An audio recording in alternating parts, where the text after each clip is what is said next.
तो आज के इस नए विश्लेषण में हम बात करने वाले हैं एक ऐसे शानदार और रहस्यमयी विषय की जिसने सदियों से हमारी दुनिया को रास्ता दिखाया है। चुंबकत्व यानी मैग्नेटिज्म। बचपन में हम सब ने चुंबकों के साथ खूब खेला है ना?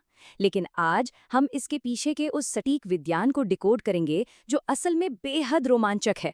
हमारी ये चर्चा आधुनिक प्रयोगशालाओं से शुरू होकर प्राचीन काल के महासागरों तक जाएगी। तो चलिए बिना किसी देरी के इस दिलचस्प विषय की शुरुआत करते हैं और देखते हैं कि हमारे आसपास के ये अदृश्य बल आखिर काम कैसे करते हैं। चलिए इसमें थोड़ी गहराई से उतरते हैं।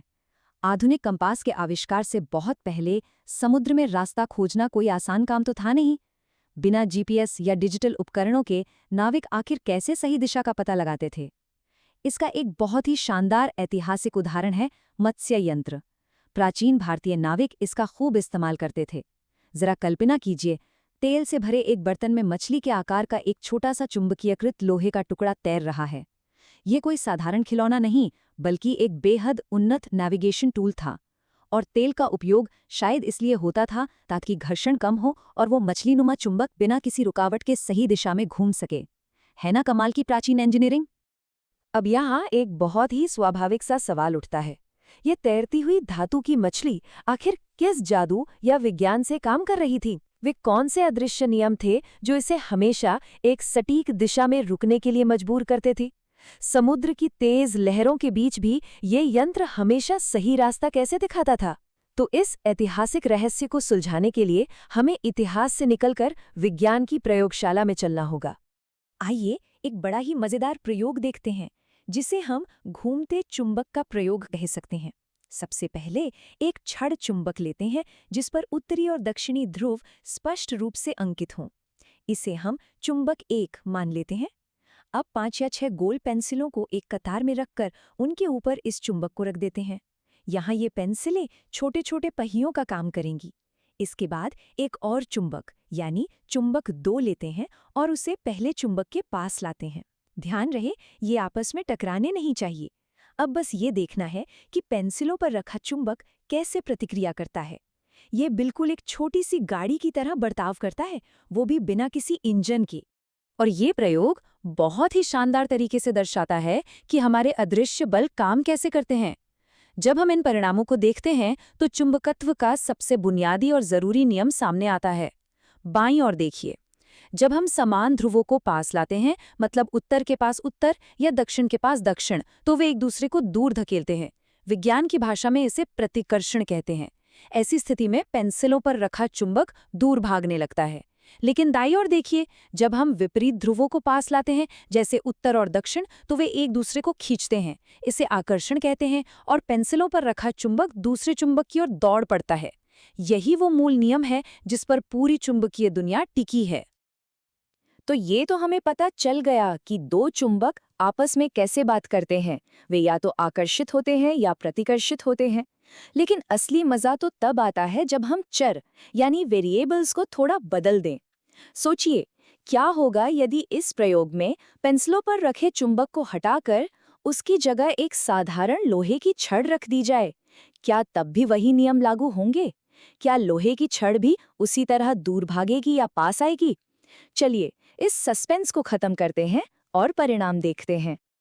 अब यहाँ जो सबसे दिलचस्प बात है वो ये है कि नतीजे हमारे सामान्य अनुमानों को बिल्कुल गलत साबित कर देते हैं। जब पेंसिलों पर लोहे की छड़ रखी जाती है और उसके पास चुंबक लाया जाता है तो रिजल्ट एकदम अलग आते हैं। चुंबक का उत्तरी ध्रुव पास लाने पर लोहे की छड़ उसकी तरफ खींची चली आती है। यहाँ तक तो सब ठीक लगता है, लेकिन असली ट्विस्ट तब आता है जब चुंबक को पलटकर उसका दक्षिणी ध्रुव लोहे की छड़ के पास लाया जाता है। आश्चर्य की बात है कि लोहे की छड़ फिर से आकर्षित होती है। मतलब एक साधारण लोहे की छड़ को ध्रुवों से कोई फर्क नहीं पड़ता, वो दोनों ही ध्रुवों की ओर समान रूप से खिंचती है।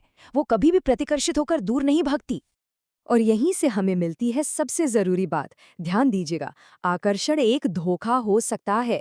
अगर दो वस्तुएं एक दूसरे से चिपक रही हैं तो इसका मतलब ये बिल्कुल नहीं है कि दोनों चुंबक हैं। उनमें से एक साधारण लोहा भी तो हो सकता है ना।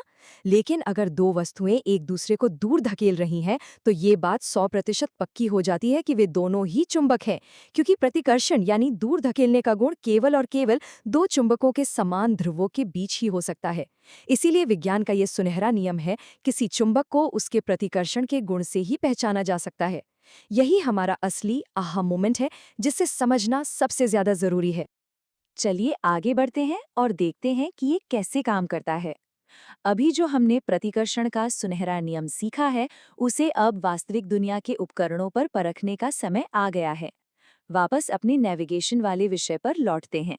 प्राचीन मत्स्य यंत्र से लेकर आज के आधुनिक कंपास तक, क्या यह नया नियम इन पर भी लागू होता है? आइए एक कंपास का रहस्य खोलते हैं और अपने नियम का सत्यापन करते हैं। अब ये प्रयोग हमें कंपास के अंदर छिपे विज्ञान को समझने में मदद करेगा। सबसे पहले एक चुंबकीय कंपास को समतल सतह पर रख देते हैं और उसकी सुई को पूरी तरह से रुकने देते हैं। हमें पता है कि ये सुई हमेशा उत्तर दक्षिण दिशा में ही रुकती है। अब एक छड़ चुंबक लेते हैं और उसके उत्तरी ध्रुव को कंपास की सुई के उत्तरी सिरे के पास धीरे धीरे लाते हैं। फिर उसी छड़ चुंबक के दक्षिणी ध्रुव को सुई के करीब लाते हैं। ये बड़ा ही ध्यान से करने वाला काम है, जहां हमारी नजरें कंपास की सुई के हर छोटे से कंपन पर टिकी होती हैं। सोचिए, सुई किस दिशा में घूमेगी? और प्रयोग के नतीजे बिल्कुल साफ हैं।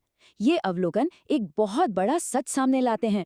कंपास के अंदर मौजूद वो छोटी सी सुई कोई साधारण लोहे का टुकड़ा नहीं है, बल्कि वो खुद एक बहुत ही सूक्ष्म और शक्तिशाली चुंबक है। जब हम छड़ चुंबक का उत्तरी ध्रुव सुई के उत्तरी ध्रुव के पास लाते हैं, तो सुई तुरंत विक्षेपित होकर दूर भाग जाती है। याद आया? यह वही प्रतिकर्षण है जिसकी हमने अभी बात की थी। और जब दक्षिणी ध्रुव को पास लाते हैं, तो सुई करीब आ जाती है। चूंकि यह सुई प्रतिकर्षण दिखा रही है, इसलिए यह साबित हो जाता है कि ये भी एक चुंबक ही है। और दोस्तों, यही वो अदृश्य शक्ति है जो प्राचीन काल में मत्स्य यंत्र की उस लोहे की मछली को भी दिशा दिखाती थी। तो इस पूरे विश्लेषण से हमने ये सीखा कि विज्ञान में जो दिखता है वो हमेशा पूरा सच नहीं होता। आकर्षण हमें भ्रम में डाल सकता है, लेकिन प्रतिकर्षण हमेशा सच्चाई बताता है। अब जाते जाते एक बहुत ही दिलचस्प सवाल पर विचार करते हैं। हमारे दैनिक जीवन में ऐसी ढेरों चीजें हैं जो एक दूसरे से चिपकती हैं, फ्रिज पर लगे मैग्नेट से लेकर बैग के बटन तक। लेकिन हमारे इस नए ज्ञान के आधार पर जरा सोचिए, इनमें से कितनी चीजें वास्तव में सच्चे चुंबक हैं और कितनी केवल साधारण लोहे के टुकड़े जो